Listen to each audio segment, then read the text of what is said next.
Om Ganganapataye Nama, Sri Gurubhyo Nama, hariom. Friends, the topic is the why to relate to eshwara. Eshwara means God, that omniscient, omnipotent, omnipresent principle, whatever is God. We have a God. That God is definitely is powerful. He is enriched. He is capable to address the thing. Like, because there are certain limitations to the human being. No, because what all wish it may materialize, it may not materialize. But if you see, there is kind of if it materializes, one is happy. If it doesn't materialize, then there is a hurt situation. So now in this pursuit, definitely the Ishvara Ishvara is one who is macro powerful. Now we will see. Now, if you see from a worldly point of view, everybody is connecting to power, depending on their realms, because power means it would fulfill their things.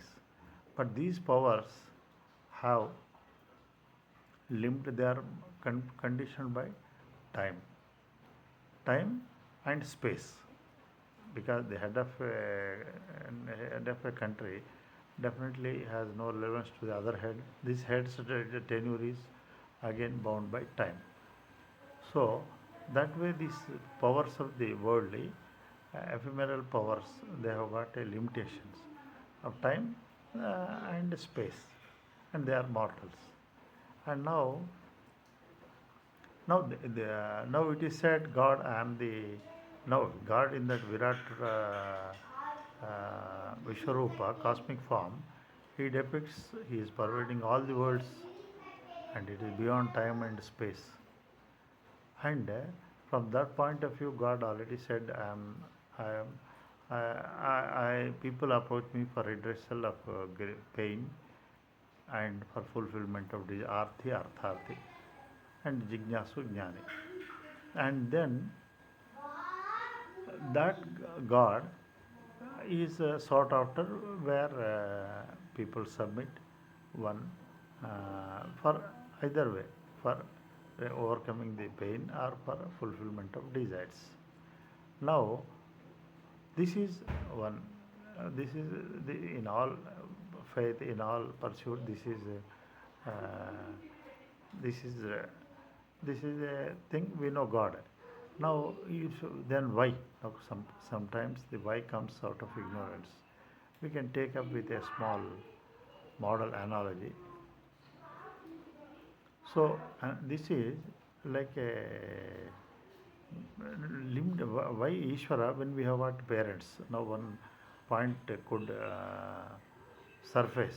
Why at all we need God? We have parents. No, parents are there, but now we'll just ponder over this issue.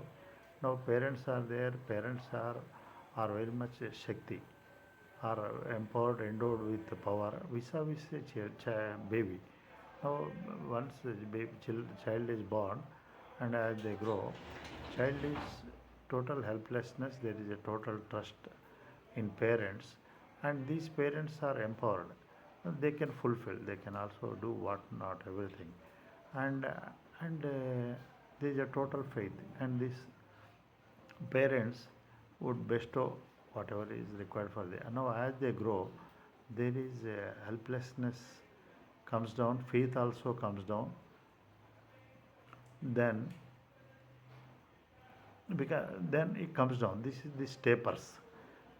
This tapers down linearly as they grow. There is a drop. It is a drooping nature. That is a age.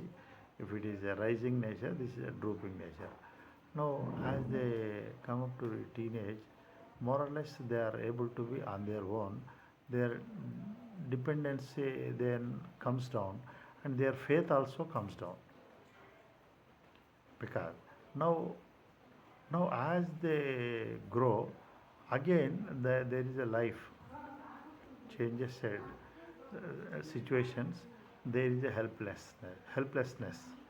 And now even if they are faithful to their parents, the parents though they wish, now in that now their power is limited. They cannot they cannot address their requirements. They are incapacitated. They wish, but now for a grown up children, parents do wish, but they cannot ensure the fulfillment because of limitations.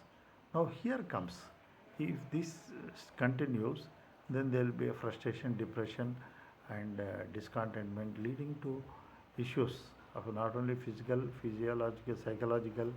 It will also derail the life functioning. So that's why the Ishvara means one has to equate to thing where he is omnipotent, omnipresent, Sarvajna, Sarvavyapi, Sarvashakti.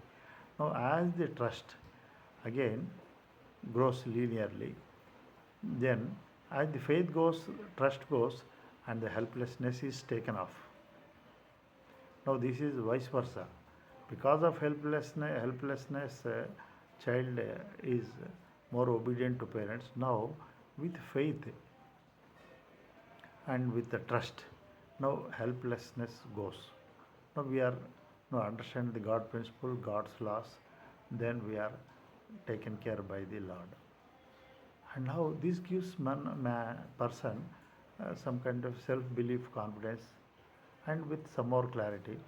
So there won't be much void or this gulf, because it is not answered. Certain variation disparities which are ruled by karmic lag factors, they are not understood. But our trust to God definitely gives us some definitely solace, and again with some more clarity, one would feel he is not alone. Otherwise, there is a despair, because we are held. When to release, when not. Because if you see the our scriptures, so many God has saved appropriately. As the story goes, it was told that God follows you, you trust God. One person was wherever he was going on the shore, he found the footsteps. Oh, God is with me. And then he was all the time, he lands up in problems. Then he will find his collapse broke down. Then he finds only his footsteps are there. He thought whole world also they have distance. No, God also distanced. It is Godhood. Then he will ask his master, what is this? You said that God always holds us. Then he said, you missed to walk, you failed. Those two footsteps are none other than God, who you are held by him. Then he would understand. So the trust, faith in God would definitely, it is a gravitational principle. Whatever throws up returns with the 1g. So 9.81 meter per second square. So we have to trust everything would be, we are blessed exponentially. So this gives some kind of a protective shield. Otherwise we will be washed away. And one will be, this despair will comes because of variations. All these are also governed by certain laws. Like it is raining, we are taking the help of an umbrella. And like it is a winter, some protective clothing. So this kind of a relating to Ishvara definitely presents confidence, strength, immunity thing, and more by reveling into his laws. This self-confidence comes. Otherwise, we are subject to trauma and deterioration of the health, and yes, likely going into the wrong ways also to find the solace. So that's why the bhakti or devotion, all these are floated, so that one gets an instant connectivity. Like that, we have a family doctor. We are assured. Now anything is there, we'll call. There is a thing like that. For this is for our other things which are beyond our comprehension. That God, in that Ishvara, would always bring solace to the person. Hariom.